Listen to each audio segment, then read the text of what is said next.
زکوٰۃ کی اہمیت ایک مسلم فریضہ ہے، کسی دور میں اس کا انکار نہیں کیا جا سکتا۔ 5 ہجری میں وفد عبد القیس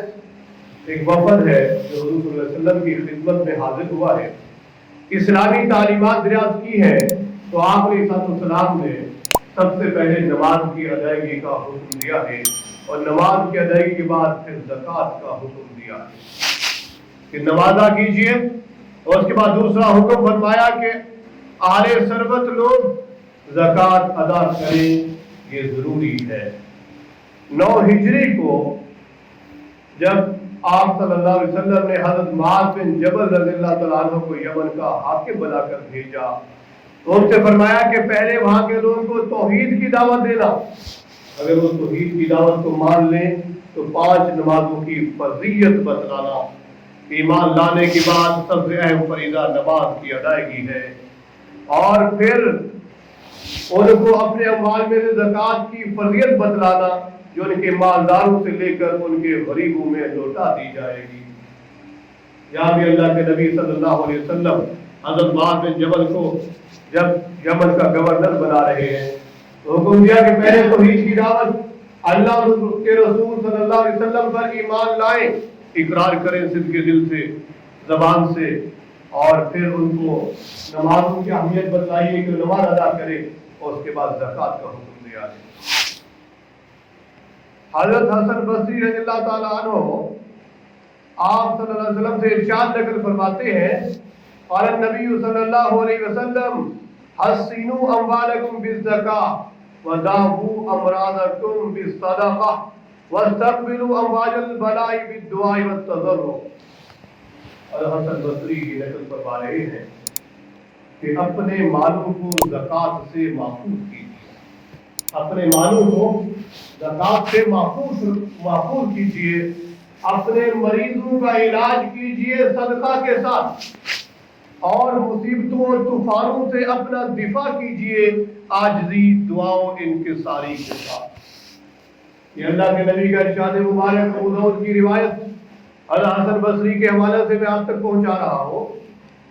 کہ آپ یہ شاید سمجھ رہے ہو کہ زکوٰۃ دینے سے مال کم ہو جائے گا، ایسا ہرگز نہیں ہے، یہ آپ کی سوچ ہے، آپ کو دکھنے میں ایسا لگ رہا ہے۔ جب آپ نے اپنے مال پر ایک متعین جو زکوٰۃ کی مقدار ہے وہ نکال دی ہے تو آپ کا مال آپ کے پاس محفوظ ہو گیا ہوا ہے۔ حسنوا اموالکم بالزکاۃ، اپنے مالوں کو محفوظ کیجیے زکوٰۃ کے ساتھ۔ اگر آپ چاہتے ہیں میرا مال مصائب مصیبتوں سے بچ جائے، مصائب اور مصیبتوں پہ خرچ نہ ہو، میرا مال چوری اور ڈاکوں اور حادثات سے بچ جائے، اپنے مال پر بر وقت زکوٰۃ ادا کرتے رہیے، آپ کا مال محفوظ ہو جائے گا۔ فرمایا بھائی بیمار ہے، گھر میں مریض ہے تو اللہ کی راہ میں کوئی صدقہ دے دیجئے، اور اس بیمار مریض کی طرف سے صدقہ دے دیجئے، آپ کا مریض صحت یاب ہو جائے گا، آپ کا مریض صحت یاب ہو جائے گا۔ اپنے مریضوں کا علاج کبھی صدقہ سے کر کے تو دیکھیں۔ فرمایا اگر کوئی مصیبت طوفان آ جائے تو پھر اللہ سے دعائیں کیجئے، عاجزی اختیار کیجئے، اللہ کو عاجزی بڑی پسند ہے، تکبر سے دور بھاگیے۔ من تواضع للہ رفعہ اللہ، من تکبر وضعہ اللہ، جو عاجزی اختیار کرتا ہے اللہ اس کو بلند کر دیتے ہیں، اور جو بڑائی اختیار کرتا ہے اللہ اس کو ذلیل کر دیتے ہیں۔ عاجزی اختیار کیجئے، دعائیں مانگیے، اور اس طرح اپنی مصیبتوں سے پناہ مانگ کر محفوظ ہو جائیے۔ اللہ رب العزت کا ارشاد گرامی ہے،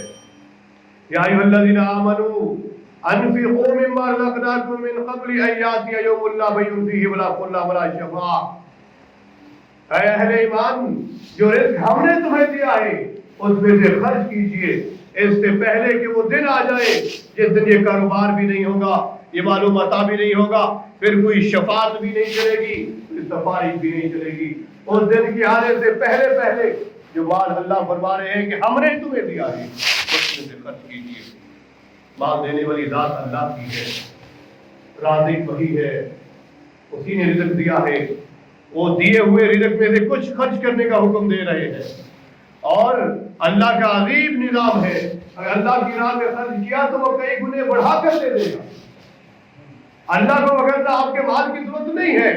وہ تو آپ کے دلوں کو پاک کرنا چاہتا ہے۔ وہ تو اللہ تو آپ کے مالوں کو پاک کرنا چاہتا ہے، آپ کو محفوظ کرنا چاہتا ہے، مگر نہ آپ کو آپ کے مال کے اللہ کو کیا ضرورت ہے، اللہ نے کچھ دیا ہے، لیکن پھر بھی فرما رہے میرے دیے ہوئے مال میں سے خرچ کیجیے میں اور بڑھا دوں گا۔ اور آگے اور جگہ پہ قرآن مجید میں سورہ مزمل میں کیا فرمایا، وَأَقِیمُوا الصَّلَاةَ وَآتُوا الزَّکَاةَ، نماز قائم کیجیے، زکات دیجیے، وَأَقْرِضُوا اللَّهَ قَرْضًا حَسَنًا، یہ تم زکات دے رہے ہو، وہاں خرچ کر رہے ہو، گویا کہ تم یہ اللہ کو قرض دے رہے ہو، قرض دے دیجیے اللہ کو، یہ قرض حسنہ ہے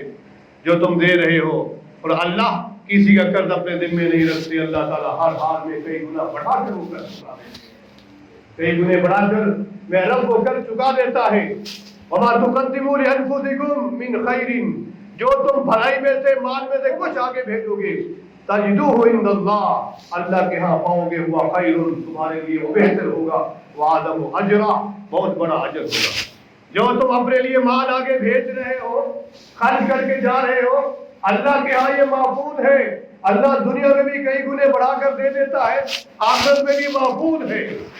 آپ کو وہاں ملے گا۔ اور فرمایا صرف یہی نہیں ملے گا، وہ خیر اس سے بہت بہتر ملے گا، وعظم اجرا بہت عظیم اجر ملے گا۔ دنیا میں بھی مال بڑھ جاتا ہے۔ جس شخص نے یہ تجارت سیکھ لی کہ اپنی آمدنی میں سے کچھ حصہ اللہ کی راہ میں خرچ کر دیا کرے، زکات کے علاوہ اپنی آمدنی میں سے کچھ حصہ اللہ کی راہ میں متعین کر کے خرچ کر دے،